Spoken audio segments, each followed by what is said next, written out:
Ready? Alright, so the first one start off by giving all praises to Yahweh, Hashem, Yahushua, Hashem, Akadas. the apostles and elders of GMS who do well. Honor and salutations to those who are of the hopeful elect and are out there teaching the word, concerning the truth.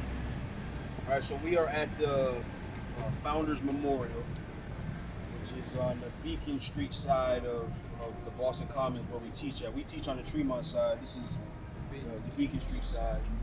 And we just wanted to continue on that mode of, I guess GMS field trips. What I was thinking in my mind. I don't know how y'all feel about that, but there's a lot of history here in Boston that I'll say that gets mistold, right? They got if you go down to the Tremont side, they got an information center, and that's where they start their so-called quote unquote freedom trail. And they take, these people on this excursion through the city of Boston, and there's a lot of irony that goes with calling something a freedom trail when, this country was heavily ran by the slave market, right? So we're at the Founders Memorial for who's this guy? John Winthrop and William Blackstone. On the other side, we'll get over there in just a second, but. It was basically a depiction or a picture of John Winthrop's first trek here to the United States of America. When I personally was reading up on it, I couldn't find much of it. I'll say real history because America, they paint their heroes and their the people that they honor as though they're these kind, benevolent people, but we know the history of what happened here in America. So I just wanted to read these top two quotes and maybe the third one, and then somebody can get we would say Malachi, yeah.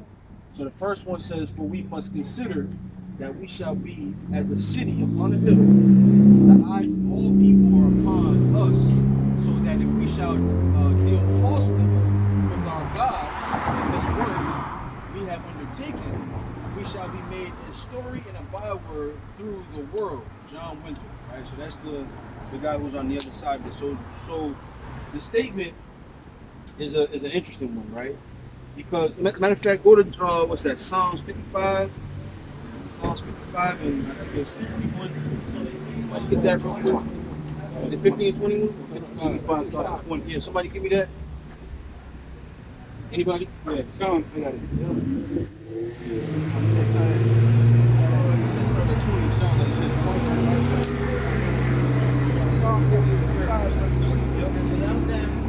He hath put forth his hands against such as be at peace with them. Right, so to say, if we shall deal falsely with our God in this work we have undertaken, that's what they did. But when they came up against the people that were already in this land, which were the North American Indians, right? Which, me personally, I want to stop saying the word Indian. The Gadites here, right? When they treated them the way they treated them, those early conquistadors and then the Puritans up here in the North, they did deal falsely with the Heavenly Father, because those were the people of the Heavenly Father, right? Keep going on that one. He hath put forth his hands against such as be at peace with them. Right. So this is the history that should be told. When you see these monuments, when you see these statuettes, if you will, of all these different historical people, the story should be told about the harsh things that they did, man. Because without those harsh things, they wouldn't have been able to conquer and take over this land, because there were people already in this land. And really, even in their harshness, they had a hard time. The story, when I remember being in elementary school, junior high, learning about the Puritans and the Pilgrims, right? The story sounds cut and dry.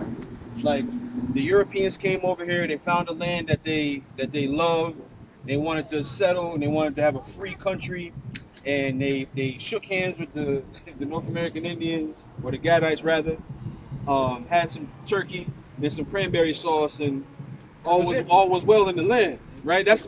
And now there's more to it, right? Even when you learn it in school, but when you remember and you recall it, that's how it feels.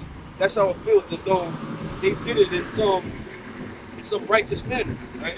But the blood that they shed on this land, Boston, especially here in Boston, was insurmountable, man. Insurmountable.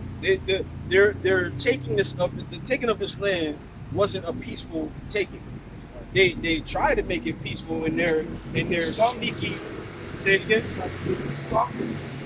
Say it one more time. Trying to make it sound peaceful. Make it sound peaceful, right? And they signed peace treaties, and we want to buy this land and whatnot. But we know the truth of what happened was they went back on their word. Yeah, absolutely. So that top line right there at the end, it says, "We shall be, let's see, A story and a byword through the world. if they don't do the works according to Yep. power." Yep. So that's going on right now. Yep. Because when you read Habakkuk 2 and Yep. 6, Start at 5. Start at 5. 2 and 5, it says, "He also, because he transgressed by wine, Yep. he's a proud man." Right, he is a proud man. For anybody to come to a foreign land that has already been settled and then use the word founded, that's an arrogant statement, man. Read that verse again. Habakkuk 2 and 5, it says, "Yea, also because he transgressed by wine, Yep. he is a proud man, Right. neither keepeth at home." Neither keep it at home. They should have stayed over there in Europe, man. And if you want to go even further back, they should have stayed in Syria, right? Their own land. They were dedicated their own land, right? Keep going, Who enlarged his desire as hell, right? and is as death. Right. It cannot be satisfied. They cannot be satisfied. So they didn't just take Massachusetts, but they moved down into Rhode Island. They moved down into Connecticut, right? And then what you call today the first 13 colonies, and then that wasn't enough. So you had the westward expansion, right? The Louisiana Purchase, and so forth and so on. They Florida, right? They kept going until there was no land left. From sea to shining sea, man. I just want to read this Mhm. because you said it. It's the nerve of them to say that they founded this place. So just go into the definition, right? The definition of founded, all right, in its past tense, establish or originate, Right. expressly to provide or empowerment. And I just want to read some synonyms of it. Yep. To set up, to start, to create, to form, to launch, to develop, to originate, and they didn't start this place. This place has already been started. It was already developed. It was already formed. It was already cultivated. It was already a government structure. It was already life was living here. It was. Jake wasn't just here beating each other with billy clubs. And what, I'm sorry, bro. I'm sorry to cut you off. Hey, bro, you got it. And what another thing too to note about, especially here in the north, the North Gad, when they were here in this land, they had documentation on how to govern each other. The story is they were savages and the Europeans came over here and had to civilize them, but they had documentation that governed this land, to govern the people of this land, and the documentation that America developed was based on the documentation from those North American Indians. When you get peace and pursuit of happiness and all of that stuff, all of those things were taken and developed from things that were already done, man. Right, and the memoirs don't state what they created, because in Christopher Columbus' memoirs, he said he was so surprised to find out how densely populated the islands of what they dubbed Hispaniola was, how densely populated it was, but how clean it was. But they try to paint Jake as being a savage. But like the brother said, savagery is not a look. You see the way Jake was dressing, and you see the savagery. Savagery is an act, and they acted savagely. So regardless of how they think that we look, savagery is an act, and that's what they did. They were savages. They were the real savages. They were the savages, right? But they paint the story as though our people was. If I may say this real quick. Yeah, absolutely. To say that you founded something, when you found something, you actually found it. There's no inhabitation, there's nothing Right. like that. Like Right. you say, while you founded something, you're removing the neighbor's land. Right. I got it. Job 24 verse 2. So I'm not going to real quick. I think it's Job 24 verse 2, and he says, "Some remove the landmark, they violently take away flaws." Right.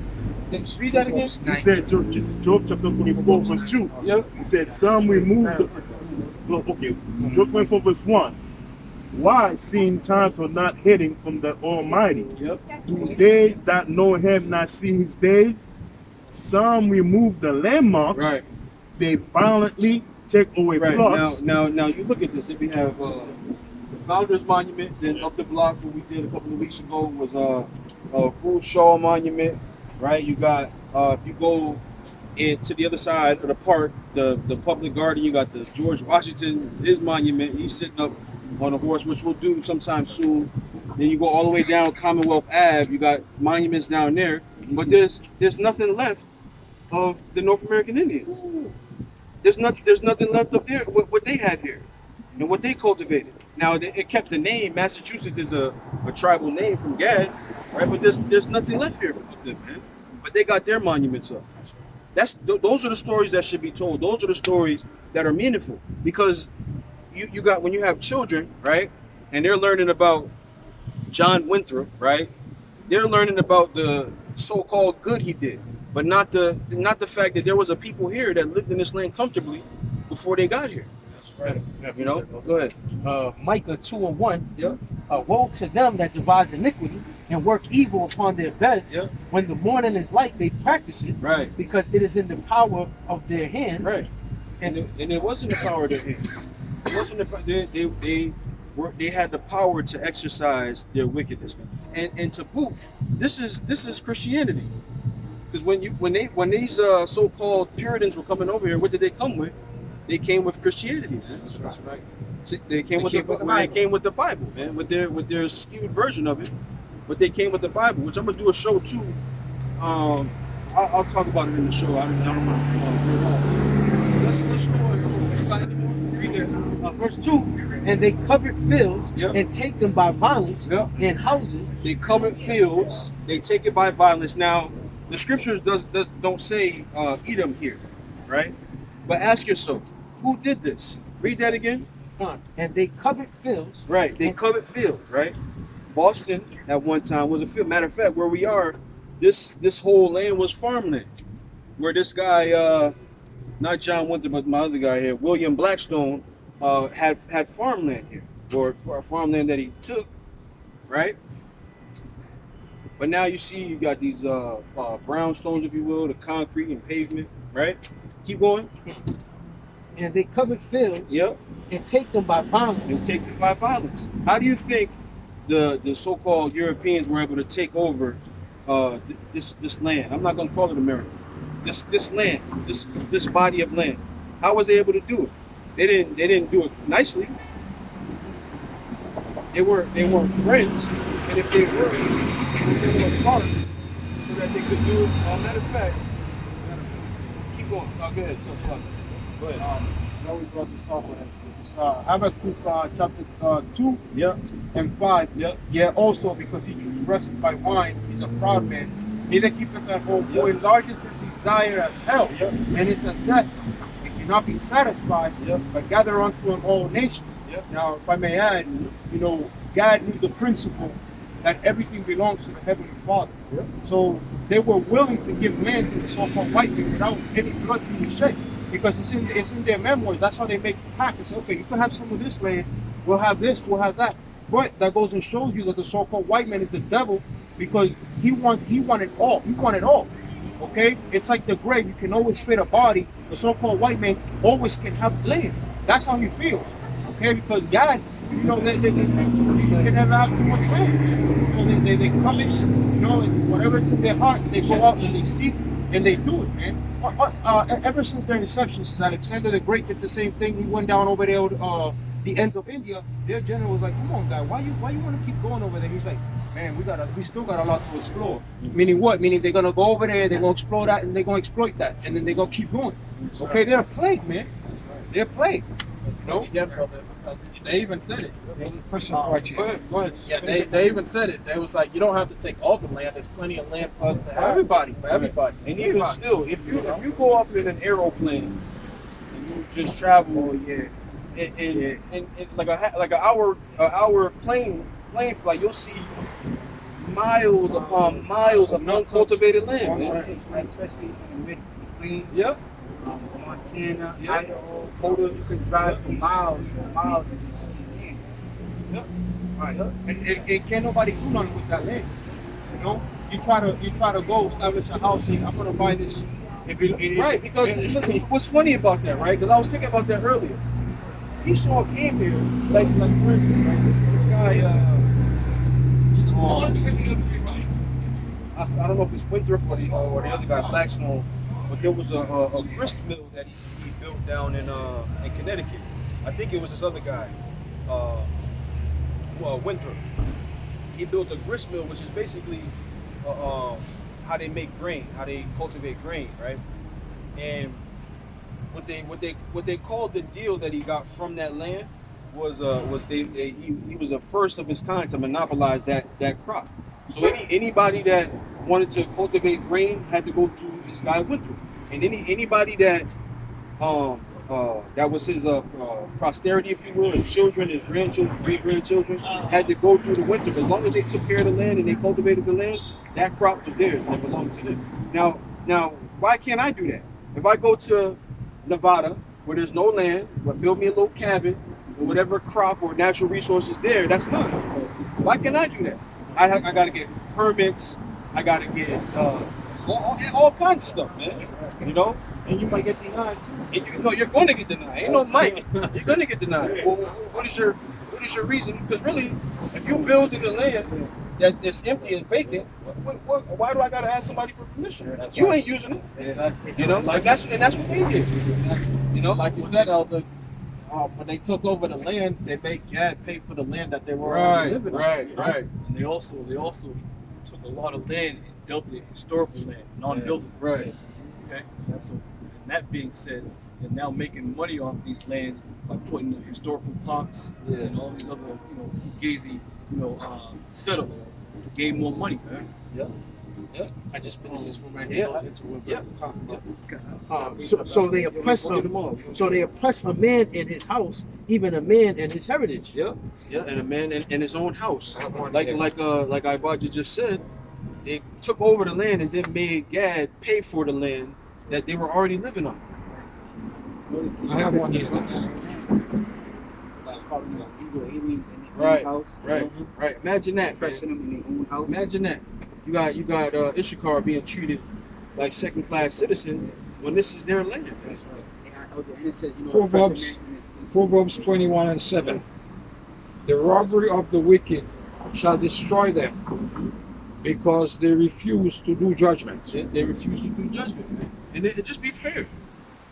That's all. If it had to happen where the Lord left it up to us, which Wadi Al-Bash me outside, that's not.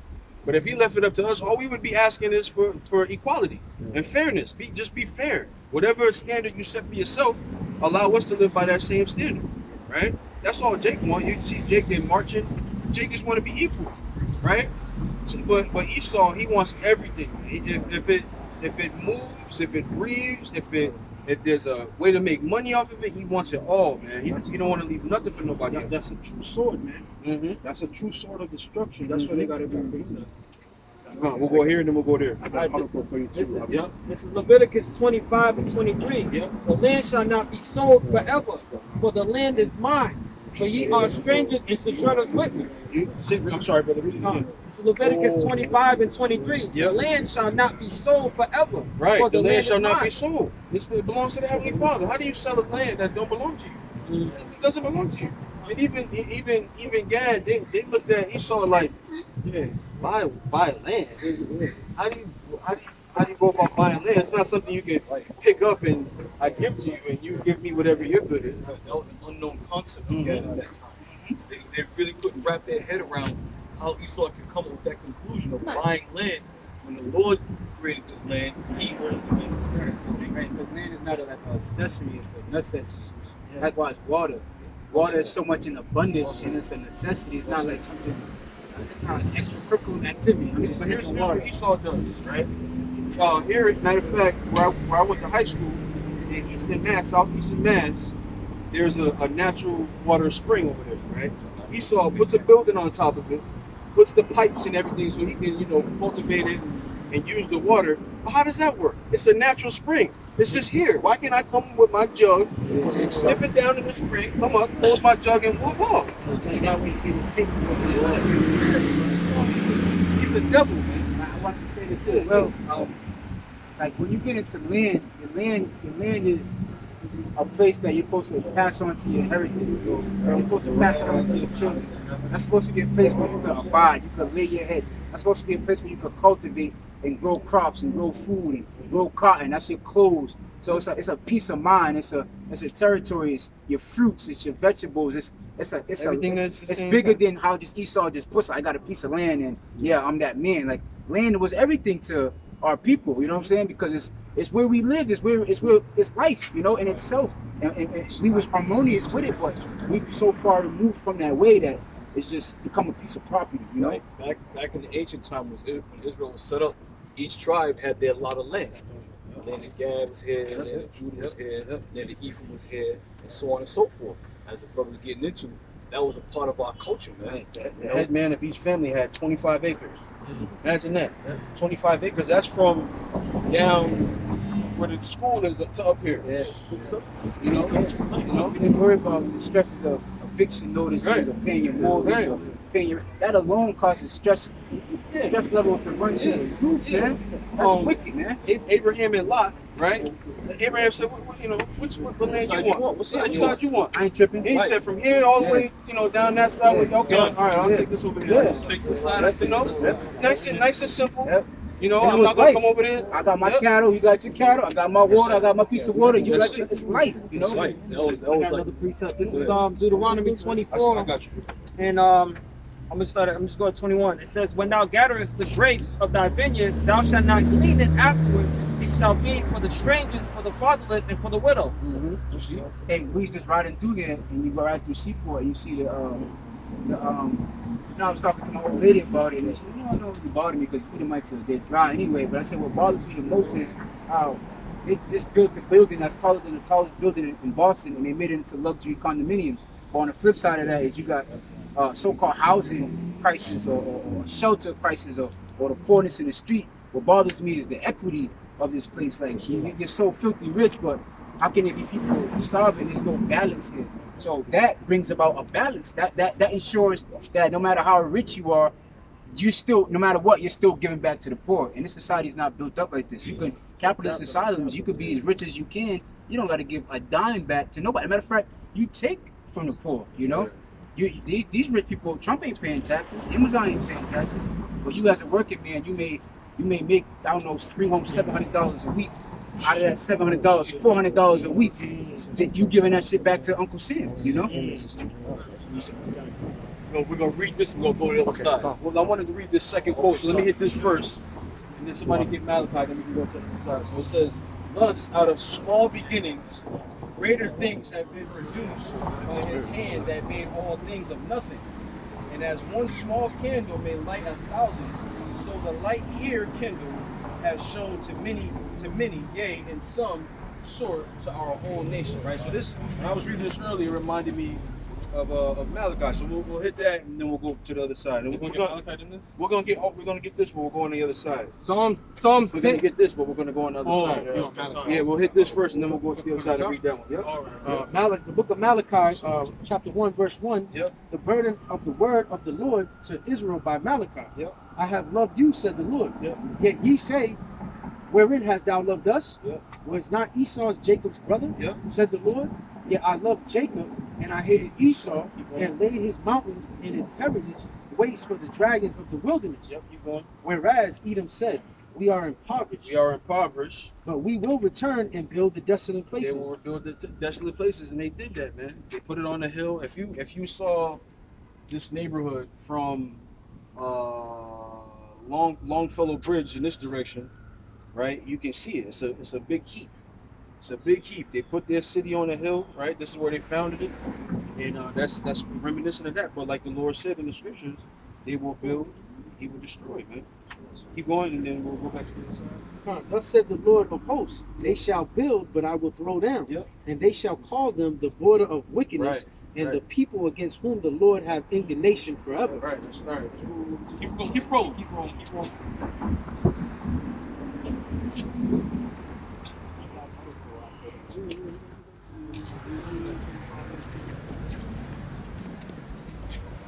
What we got? 25?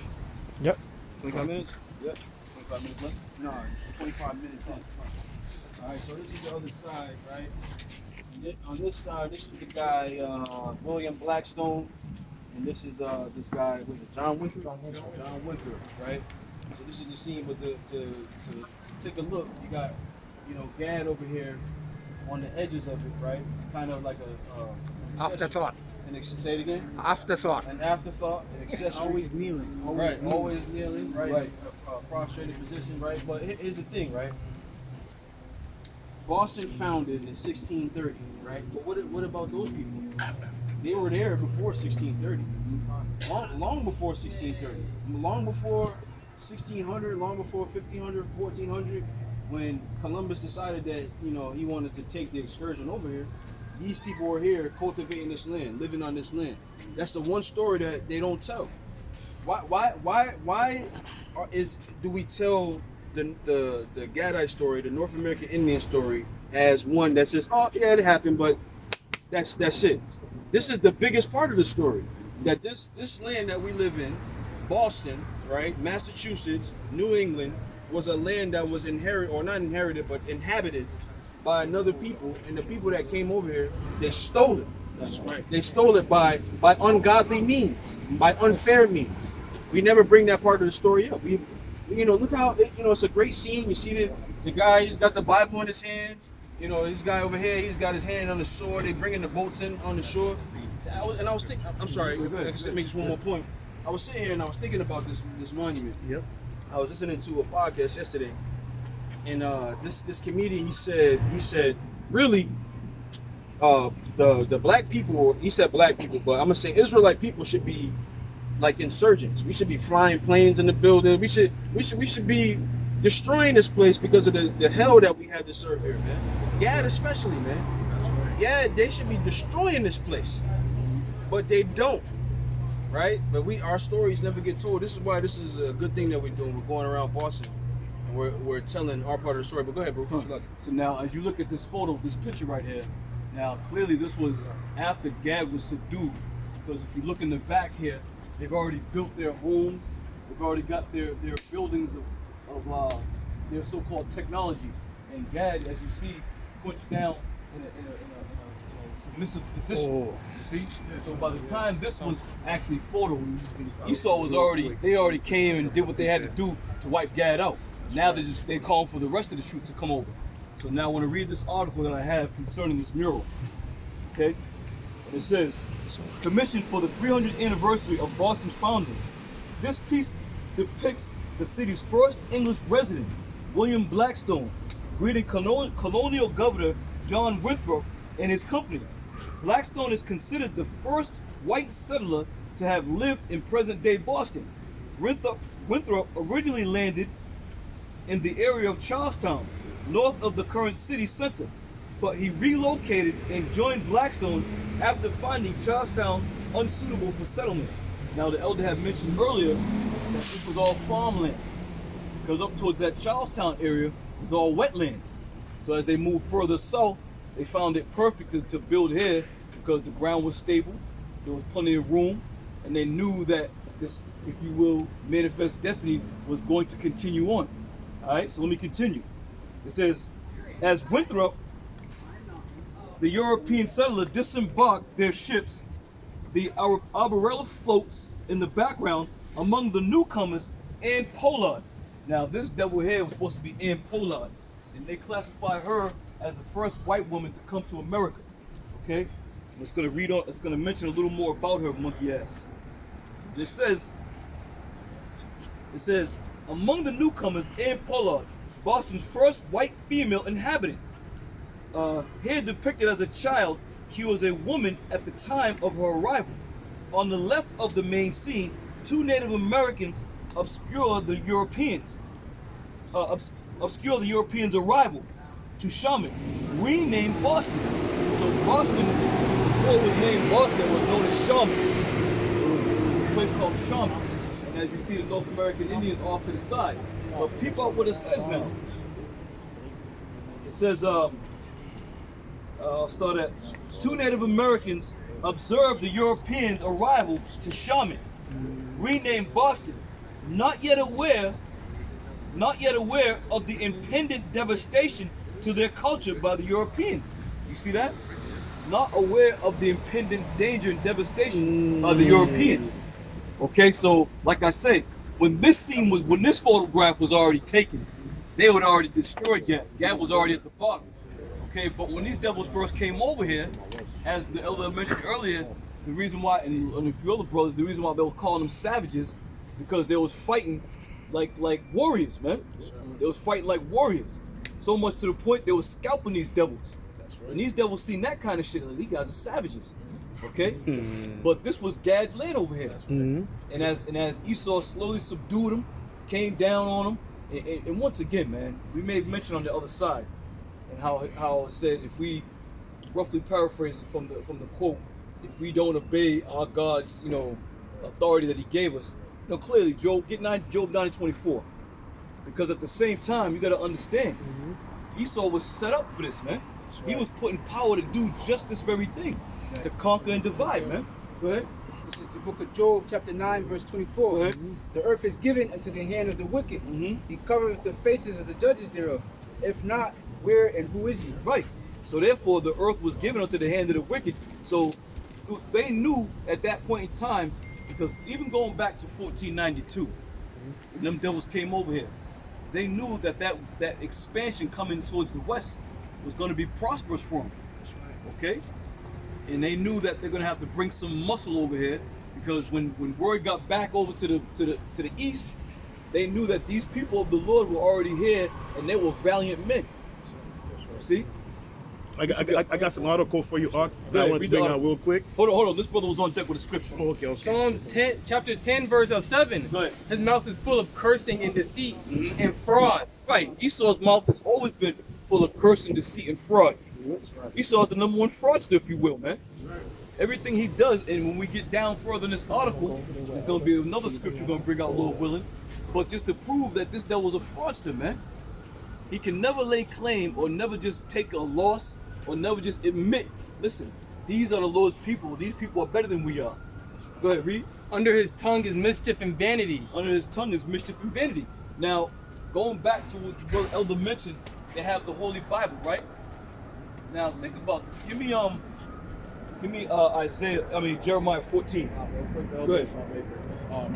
This is Psalms 50 and 16. But unto the wicked, the Most High saith, what hast thou to do to declare my statutes, or to take my covenant in your mouth? Right. Seeing you hated instruction and kept my word behind you, when you say saw a thief, you consented with him, and been partakers with the dogs. Right. This is the whole Edomite race, man, and all these other nations, these heathenistic nations that have come into the realm of Psalms 83rd chapter. This shit still continues on to this very day, man. There's nothing changed. That's why when you see it at the UN, it's at that level now where they're just coming in suits and ties. Okay? They're coming in suits and ties, and once again, going back from the book of Genesis, when there was enmity between the two in the womb. Okay? This shit exists to this very present day as we live and breathe here through the spirit of Yahweh Shem Yahushai, as we live and breathe, that the enmity is still existing, man. We can debate that because this is what the Heavenly Father wants. This is gonna be the grand finale, man. You know when you watch football, you got the Super Bowl, right? You got the two powerhouses coming together. Or you watch the World Series, you got the two powerhouses coming together. Okay? Now you got the end of the world, you have the two powerhouses coming together. Okay? That's good on that. What do you said Jeremiah 17 and 4. 17 and 4. Jeremiah 17 and 4. And thou even thyself shalt discontinue from thy heritage that I gave thee. So hold on. So these devils came over here with Gad's heritage. They're holding Gad's heritage in their hand. Okay? And it was already foretold in that very book that he's holding that these men, the Lord's people, were going to be taken down, man. It was foretold in the book. You see? So read that again. Jeremiah 17 and 4. And thou, even thyself, shalt discontinue from thy heritage that I gave thee. Right. Now, how are they going to discontinue from the heritage? Okay? We all know that all things are done through the hand of the Lord, but he used these devils as the prime suspects to vanish away that heritage that was solely deeply embedded in our people, man. Right. Read. And I will cause thee to serve thy enemies in the land which thou knowest not. Right. So now you look at Gad. Look at Gad. He's He's bowing down. You know, when you bow down to somebody, you're putting yourself in a submissive position. A submissive position. The same position that Judah was in at the, Right. at the Washington, Right. Washington Lincoln one. Right. And that's You what know? that word blessed means. Right. To bow down. Yeah. You know. And So, I have a piece of yeah, hold on. So, yeah, continue. And I will cause thee to serve thy enemies in the land which thou knowest not. Right. Now, Gad ended up working for Esau, man. Gad ended up working for Esau back in these days. Okay? And you had Uncle Tomahawks who was going to Esau and giving intel on what Gad was doing, man. Gad was conspiring to throw these devils down, but you had these Uncle Tomahawks that was going to Esau and like, listen, this is what's going to happen. They're going to... This guy Squanto. Squanto. Yep. You know? Go ahead. Come. For ye have kindled a fire in my anger, which shall burn forever. Okay, that's it on that. All right, I'm gonna come here. Hold that, bro. I'm still gonna get to you. This is in Genesis 49:1. Yep. And Jacob said unto his son and said, gather yourself together, that I may tell you that which shall befall you in the last days. Jumping down to 19, it says, Gad, a troop shall overcome him, but he shall overcome at last. Last, the troop gonna overcome. And that, basically, that troop was that the United States military, if you will. The cavalry. That was going to be that troop that was going to overcome them. And as you see, they're coming in droves, man. They got their boats off the shores, you know, and they're just sending their little white women over here. They got their troops over here. Look at Gad. Gad's just looking at like, damn, there's nothing we can do. That's the look of hopelessness right there. Right. Knowing that that's their land, but there's nothing they can do. Because once again, it was prophesied that Gad was going to be taken down by a troop, man. Go ahead. If I can say one more thing, Gad didn't go out without a fight. Of course This not. guy had his house burned down by this guy. Surnamed King Philip. I think his tribal name is Comet or something like that. They ended up burning the dude's house down. Not here, his house here, but his house down in I think it was either Connecticut or Rhode Island. Right. Go ahead, brother. Yeah, this is in John 10:10. Yep. It says, the thief come not, but for to steal and to kill and to destroy. Yep. Go ahead. It says, I am come that they might have life, and they might have it more abundantly. Right. Yahushua came over to the side of the world and visited Gad, man. So right now we're in that state where the Lord is now visiting us. Now we're coming back to life. Now we're coming back to our heritage. Now we're coming back to our Father and the Heavenly Son. Okay? We're having life. And at this point, Lord willing, we'll never see death again in the mere fact of the way of being separated from Yahushua. Because right now, being separated from Yahushua, we're in a dead state, man. When you're separated from Yahushua, you're in a dead state of mind. Just look at all those people out there in the world who don't know the Lord's true name, Yahushua's true name, who don't believe on the Lord. They walk around as dead men, man. They're walking dead men. But when you come back to this thing, when you come back to the Lord, you have life, man. And Lord willing, we continue to have and breathe that life through the spirit of Yahweh Shem Yahushua. You see? I got it. Go ahead, we'll come right around. Psalms 50 verse 16. But unto the wicked the Most High said, what hast thou to do to declare my statutes? Right, so why is this devil holding up the Holy Bible? Why is he holding up the Holy Bible? Because the Lord said unto the wicked, the Most High said, what hast thou to do to declare my statutes? Now the Lord's statutes, laws, and commandments is right in the Bible. It says the Holy Book, right? It's right in the Bible. You know, but this is what they use to subdue Gad and Jacob, all Israel, man. They use that very book against us. Okay? You know, when you're a fighter, they always say you got to use your opponent's weight against him. So if the dude's heavier than you, you got to make sure you kind of maneuver so his weight is going to be a hindrance to him. That's the same thing they do with the Bible, man. They use their own weapon, the Israelites' weapon, against them. You see? Go ahead. It says, but unto the wicked the Most High said, what hast thou to do to declare my statute? Or thou shouldest stick my covenant in thy mouth, seeing thou hatest instruction, and cast my word behind thee. When thou sawest a thief, then thou considered with him, and thou hast been partaker of adulteries. That's it. That's that. That's Esau. Okay? Go ahead. This is the book of Ezekiel, chapter 36, verse 2. Thus saith the Lord power, because the enemy have said against you, aha, even the ancient high places are ours in possession. And that's exactly what they did when they came over here, when they went over to Israel. All these places that Israel was living, Esau came in and said, aha, we're going to take this down. But it was given unto them. The scriptures tell us the earth was given unto the hand of the wicked. They had the power to rule by the sword. And when you get the power to rule by the sword, especially through the Heavenly Father, when the Lord gives you that power, who's going to stop you, man? Ain't nobody going to stop you. But the Lord is setting the stage up for the grand finale, man. You know, so-called 4th of July, the grand finale, the fireworks. You know, they shooting off fireworks, you know, boom, boom, boom. That's what we're seeing right now. We're just seeing the fireworks. Shit going on, skirmishes going on. You know, Israel waking up. But that grand finale, them thermonuclear missiles gonna be over here, and that's what's gonna go down, man. And that's gonna be a sight to be seen from on high. That's right. You know, you gotta get a special ticket to see that sight. That's right. You know, That's right.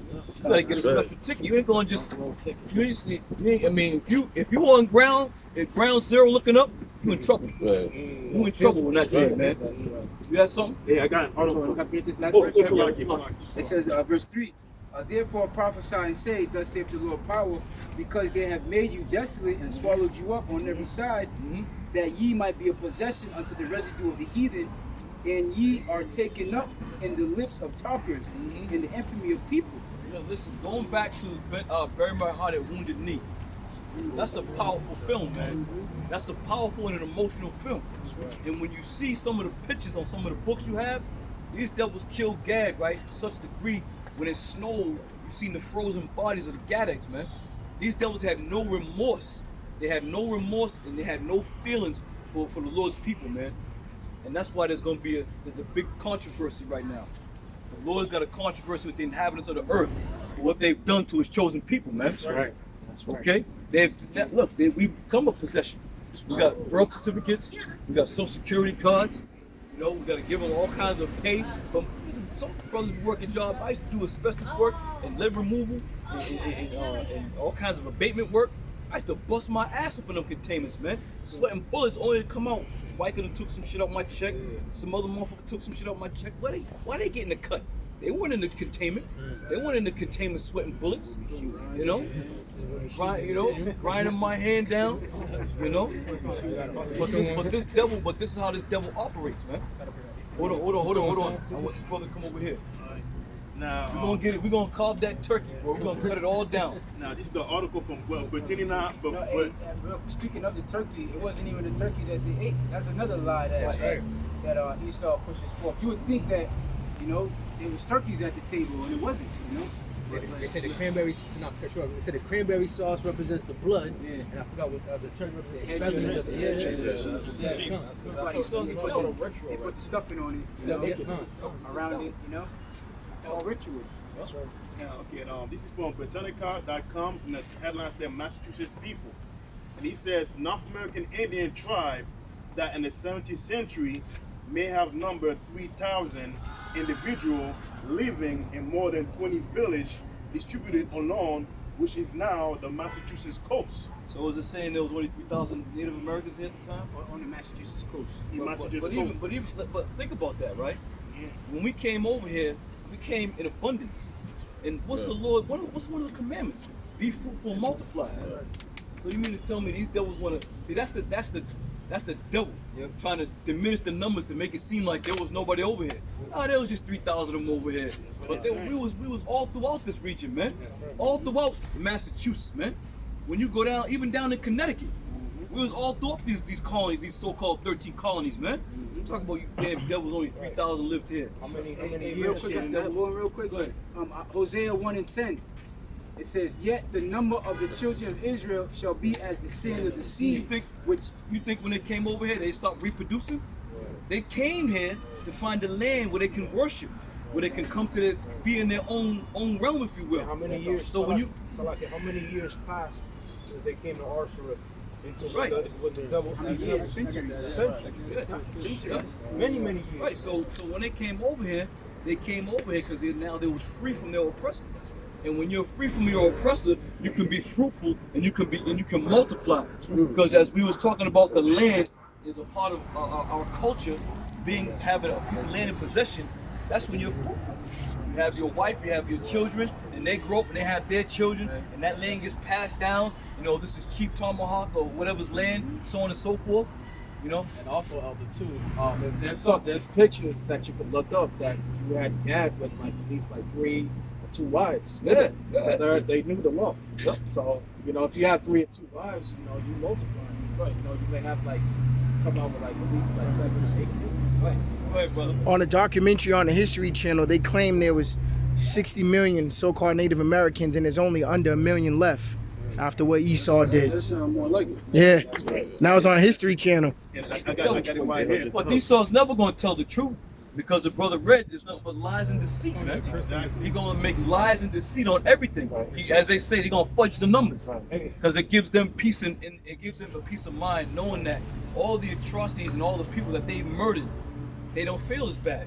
So when they say, oh, 3,000, that was nothing, a drop in the bucket. They didn't know what they was doing when we got over here. If you look at the, if you type in Google and look at the so-called dominant race here in America, who has the most numbers, you're gonna see Esau coming out. We know that they're not the most because there's more so-called minorities than there is so-called white people. There's so many that they're liars. They're always gonna say that they're more in number. They're gonna say when the scriptures tell you that they were the least among everybody. Among all the heathens, among everybody. You say he that is younger than me will have me in the prison. Go ahead, bro. Let's finish this up. And then to the point, and he says the tribe was decimated by a pestilence in 1617. Go figure. The tribes were decimated by a pestilence. So in other words, it gives them justification when they say there was only 3,000 people here. So where did this disease come from? Where did this pestilence come from? Because prior to you devils getting over here, there was no pestilence over here. There was no disease going on over here. They was living healthy. Go ahead. And he said a smallpox epidemic in 1633 wiped out most of the remaining members of the tribes, right, including the chief. And it is known that these devils came over with smallpox in the blankets. We know that's to be true. Okay? So in other words, what Esau did was he put smallpox in the blanket and killed 3,000 people. According to Esau. That's why he said Esau's word. Offered it as presents. I'm sure he did. I'm sure he did. That's what the devil does. He's a deceiver. He's gonna tell you, here, we got some gifts for you. Meanwhile, it's like the modern day fucking anthrax. Put that shit in an envelope, you send a letter off to somebody, they open it, they got that powder all over the place, people start choking and gagging and shit. Alright, that's it on that? Alright, so we're gonna get some more, we're gonna come right down the line. Come right down the line. So I'm gonna get back to my argument. That's a little segment from an interview where it says where the white man went wrong. And it says the Indian chief, the 2 eagles, was asked by a white USA government official, you have observed the white man for 90 years. You've seen his wars and his technological advance, and you've seen his progress and the damage that he has done. And the chief nodded in agreement. And the official continued and said, consider all these events in your own opinion. Where did the white man go wrong? And the chief stared at the government official, then replied, he says, when the white man find land, Indians run it. No taxes, no debts, and plenty of buffaloes, plenty of beaver, clean water. Woman did all the work. Medicine man free. Indian man spent all day hunting and fishing, all night having sex. Then the chief leaned back and smiled.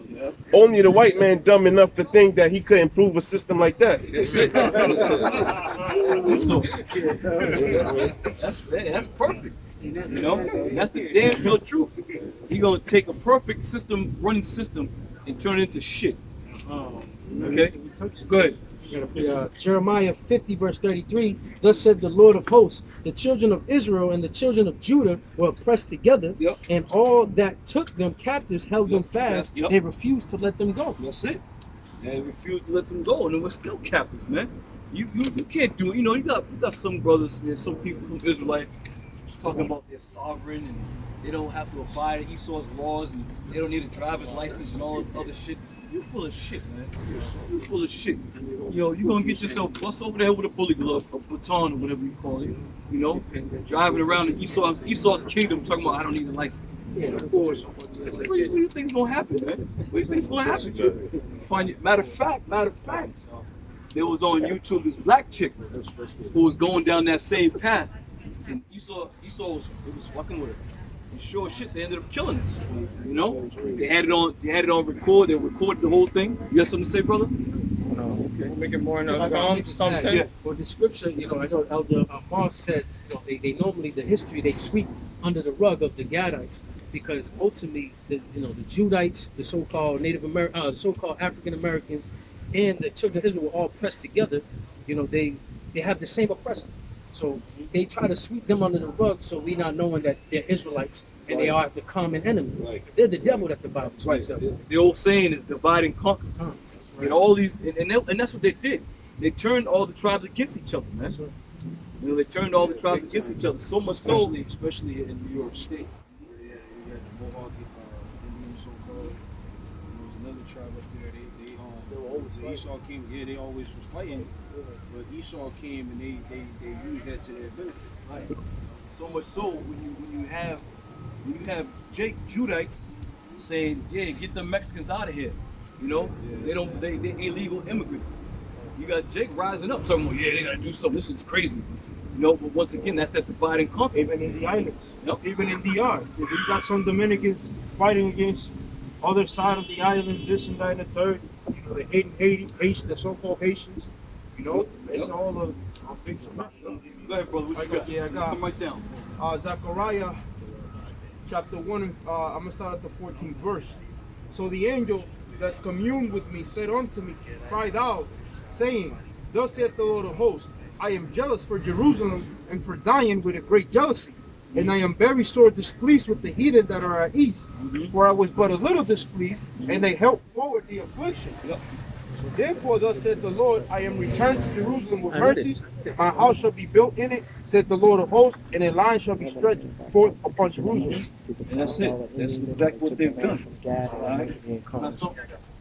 After this, we'll get back to my argument. Yeah, Ezekiel chapter 35, verse 5. Because thou hast had a perpetual hatred, and hast shed the blood of the children of Israel by the force of the sword. Yep, and by the force of the sword.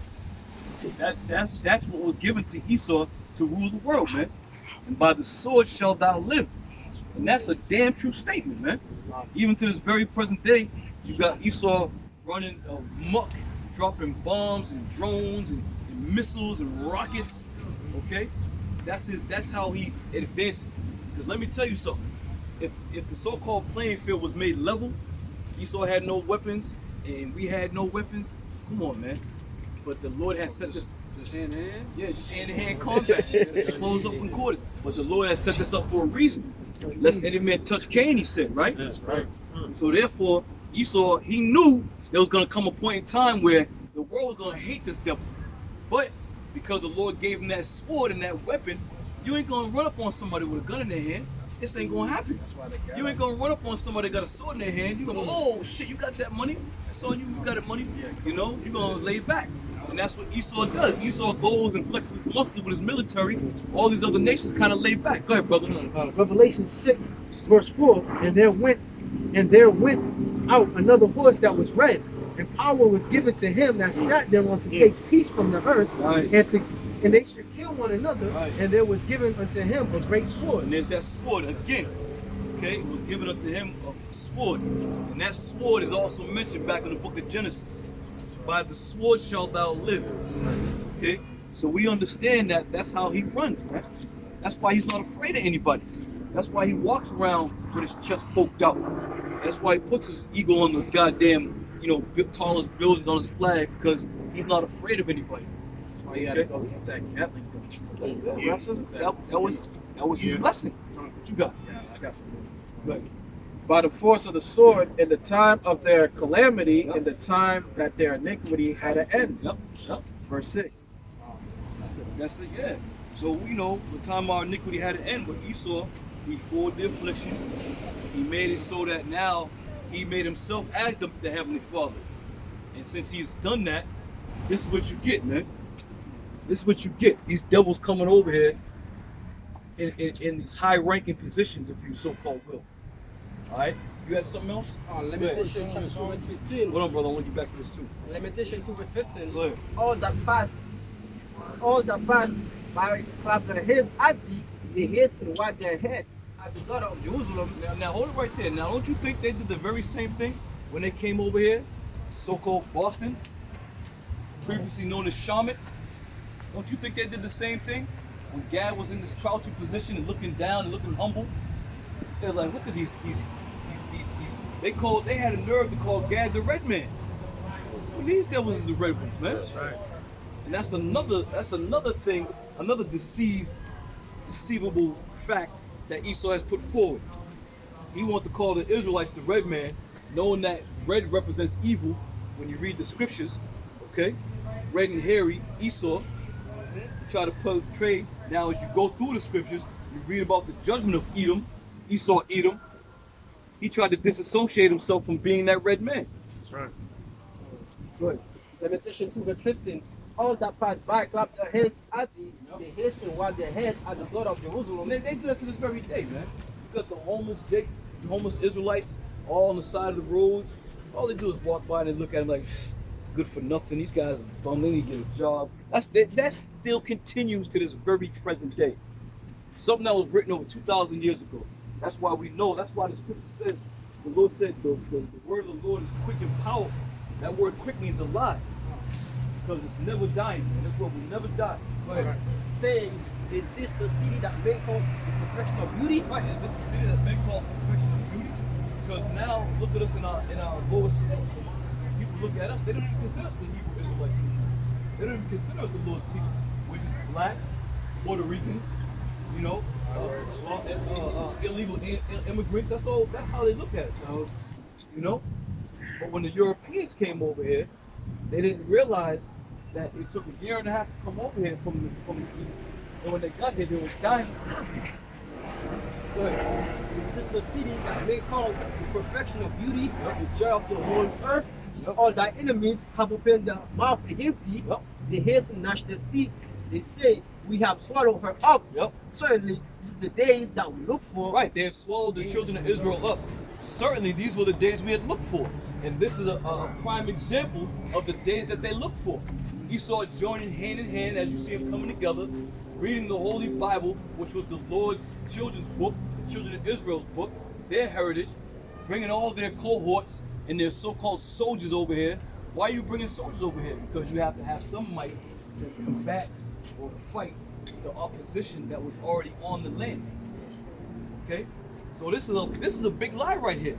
This is a big lie what we're reading here. Boston was founded in 1630. Is that it on that? Go ahead. It says, certainly this is the days that we look for. We have found, we have seen it. He said the Lord had done it.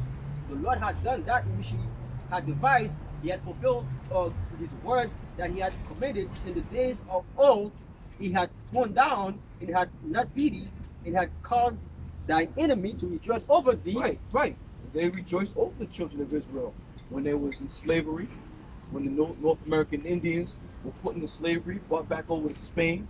Okay, so to catch you up to speed you up, the so-called Negroes in America are the true biblical Hebrew Israelites.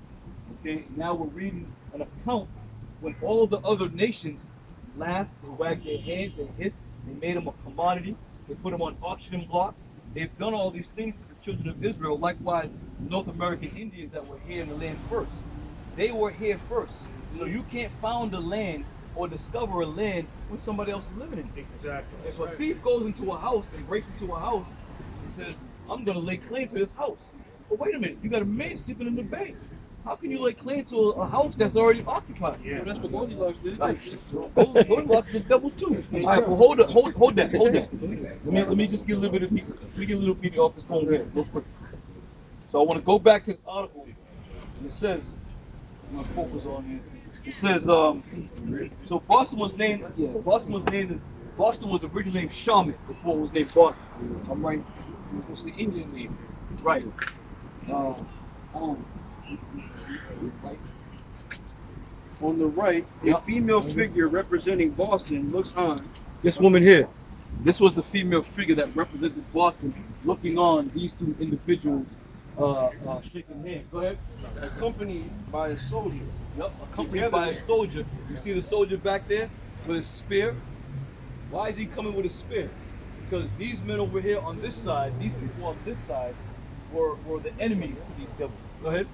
Together, the female figure and the soldier symbolize the growth of the city and the protection of its inhabitants. Now, when you look at the Massachusetts flag, you see an arm, a flexed arm with a sword in it, and it has a Latin quotation, and it says translated by force, by the sword, be ruled by force. Roughly paraphrasing. Okay, so that's what they did. They came, they ruled by force. You know, and that was a perfect symbol to be used, an arm with a sword in it. Okay, because anybody that was opposed to the way that these devils was living, off with their head. So that's why when you see the United States flag, I mean the Massachusetts flag, that's what that sword represents. Go ahead. Says interestingly, the depiction of William Blackstone resembles James Curley, right? Now, mayor of Boston at the time of the commission. Right. The commissioner, what he did was, when this whole thing was being erected, he put himself inside the damn picture. Right. Okay? Probably was him though. He put himself inside the reincarnation. He put himself in the reincarnation. See? Go ahead. It says the memorial's reverse side is inscribed with quotations by Mayor Curley, John Winthrop, and William Bradford, right, governor of Plymouth Colony. Right, we read that earlier. But all in all, to wrap this thing up in a nutshell, all in all, this depiction of these so-called settlers coming over here, they came over here because they knew that it was going to be a position of, as we said earlier, the Lord setting them up to come over here to rule the side of the earth and to live by the sword as they had it. All right? Anybody got no other scripture? Yeah, Go ahead. Oh, no, not Go ahead. this is what we've waiting for a while. I got him. I got you, brother. Oh yeah. So this is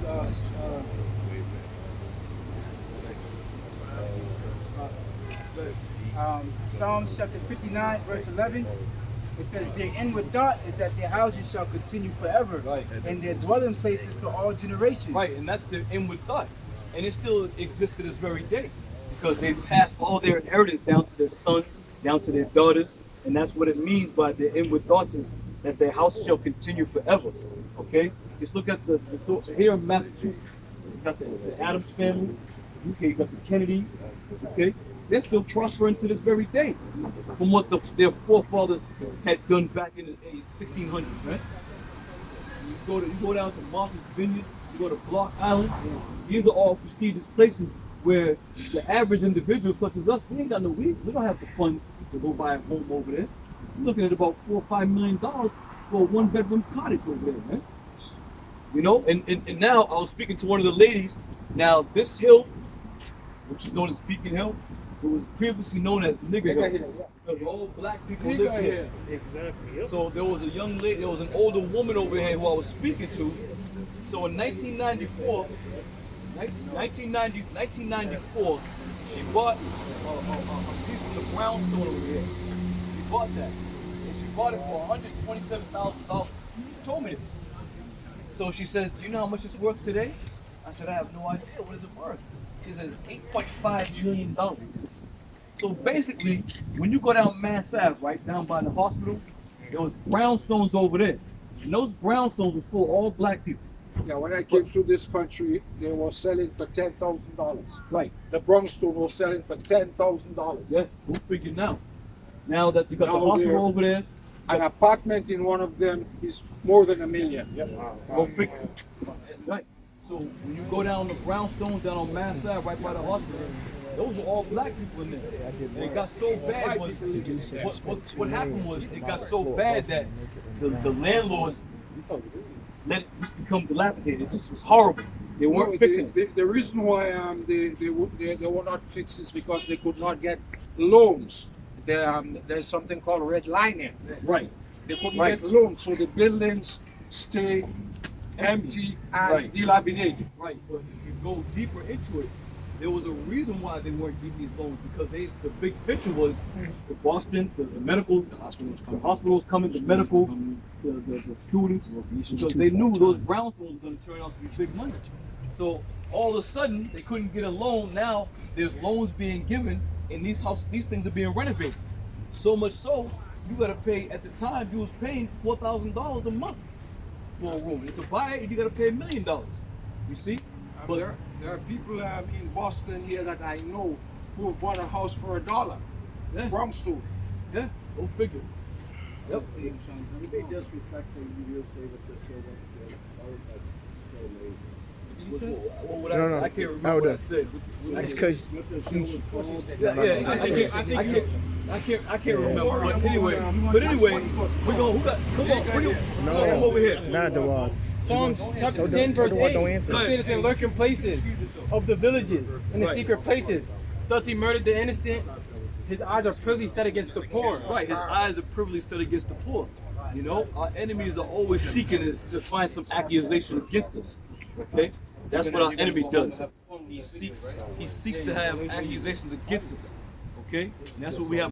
Some shit. Look what's going on in Boston. You know, but the Lord imparted us with spirit of wisdom and understanding. We have the eyesight to see through nonsense. Go ahead. He lieth in wait secretly as a lion in his den. Right, he lieth in wait secretly as a lion in his den. Yeah. He lying in wait over here like a lion in his den, waiting to pounce. You know, can you say that again? Can you say that again? So he can go to one of these newscasters or whatever the hell he's going to do with it. We don't care though. You can do whatever you want. You want to film us, you know? But this is what we come to do, man. We've come to be spectacles of the world as the Lord said we were going to be. We are made a spectacle unto the world. And while we're being that spectacle, we're bringing out the history of these devils, of their life, of their wickedness, and all the unrighteous deeds that they have done, man. You know, the elder mentioned earlier, what about the Native Americans? What about the natives? We're seeing all these murals, all these statues, and all these, you know, these big, you know, fancy, erected, you know, elaborate, you know, brick, stone carved, all with Esau, all with the devil. Knowing damn well if it wasn't for these people on this side right here, if it wasn't for these people, these devils would have died by the time they came over here. But they don't mention that in your school system. They don't mention that in the city of Boston. All right? Who got something else? Go ahead. You got something too? Go ahead. Numbers 35 verse 3. So ye shall not pollute the land wherein ye are, for blood defileth the land. The land cannot be cleansed of the blood that shed therein, but by the blood of him that shed it. There's nothing these devils can do, man. The scriptures say that he shall seek to please the poor. But there's nothing you can do. In other words, the only thing that can be done to rectify this is your blood being shed and a thermonuclear missile destroying this place. That's the only thing that's going to correct this place, man. We're going to spill some of yours first, but then the thermonuclear missile is going to clean this place up. It's going to clean it up. Get rid of all you devils over here in one fell swoop. Go ahead. That's what you had. That's the spirit. Your brother had the same thing.